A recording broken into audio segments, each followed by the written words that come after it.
As figuras de linguagem fazem parte da comunicação e permitem que você use o sentido não literal das palavras. Boiou? Então cola na grade que eu vou te explicar.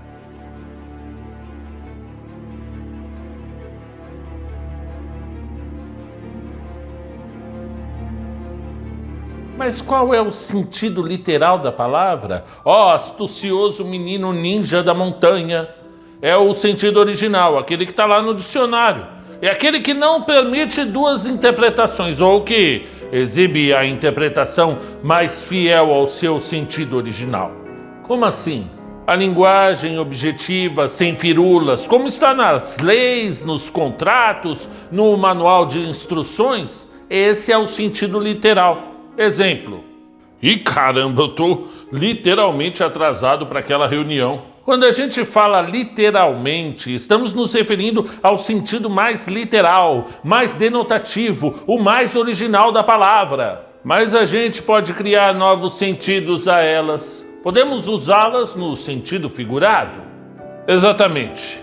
Quando pegamos aquela palavrinha no dicionário e damos outros significados a ela, podemos dizer que estamos usando o sentido figurado. Mas por que raios alguém iria querer dar um significado novo para uma palavra antiga? Aí está a riqueza da língua. Você pode brincar com as palavras, pode trocar sentidos, aumentar a dose dos seus significados, inverter as ordens, misturar as sensações e até brincar com os sons delas.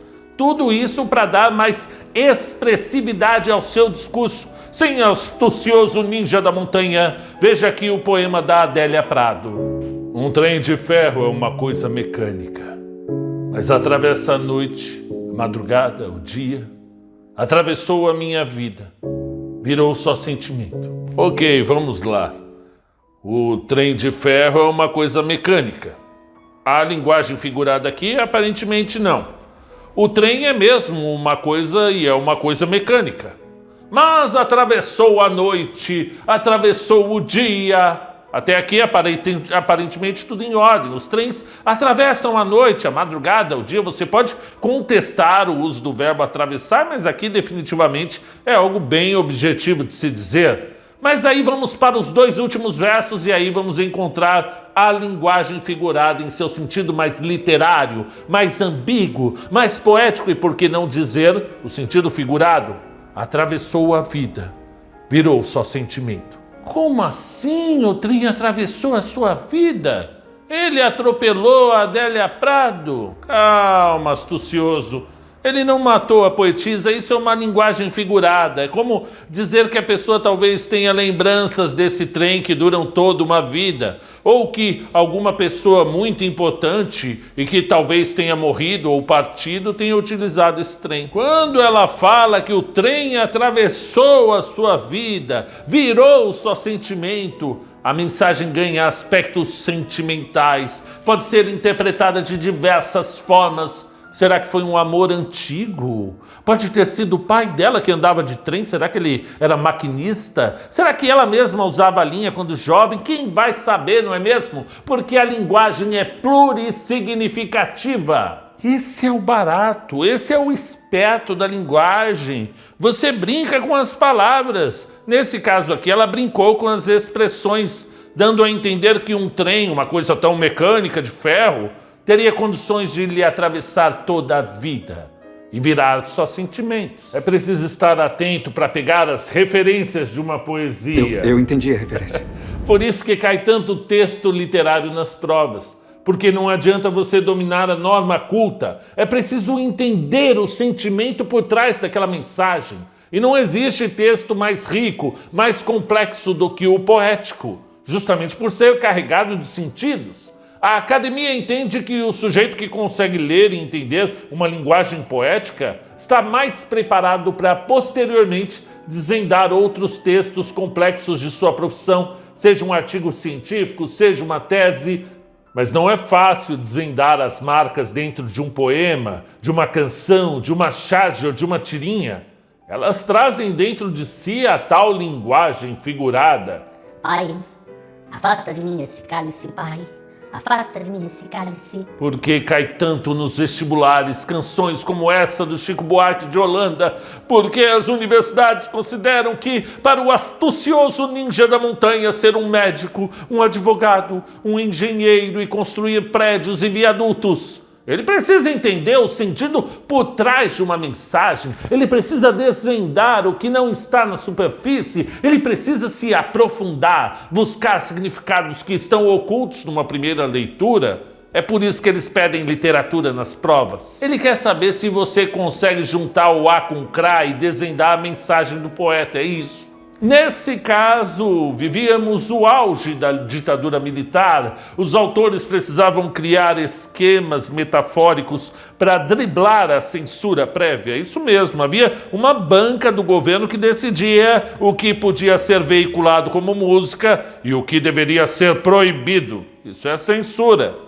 É por isso que tem músicas que fazem sucesso até hoje, não ficam velhas, porque todo o artifício que podia ser usado, metáforas, metonímias, catacreses, personificações, veja, são tantas músicas, tem música boa do Zé Ramalho, do Bob Dylan, do Cazuza, enquanto outras que aparecem e em 15 dias já deixaram de ser tocadas e são esquecidas para toda a vida. Talvez o amor do autor fosse até maior nesse caso da música que foi esquecida, mas os recursos linguísticos eram, fraquinhos. Então os artistas tinham que escrever em códigos para poder gravar, entendeu? Basicamente sim.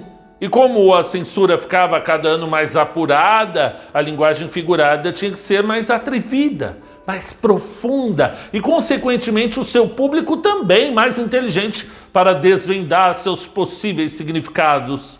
Veja as duas expressões. Iracema é uma mulher que nunca fez sexo e tem os lábios com um toque adocicado. Seus cabelos são da cor preta e seu sorriso é agradável. Fraquinho, né? Vamos colocar a linguagem figurada. Vamos encher isso aqui de figuras de linguagem. Iracema é a virgem dos lábios de mel. Seus cabelos são mais negros que a asa da graúna e o sorriso mais doce que o favo da jati. Perceberam? A linguagem ficou mais rica quando o autor José de Alencar uniu a ideia dos lábios de Iracema ao mel. Olha que maravilha! Já fiquei sentindo o gostinho do mel, ai, Iracema, para entender que seus cabelos não eram apenas pretos, eram mais negros que a asa da graúna e o sorriso como um dos mais doces do universo. Isso é linguagem figurada.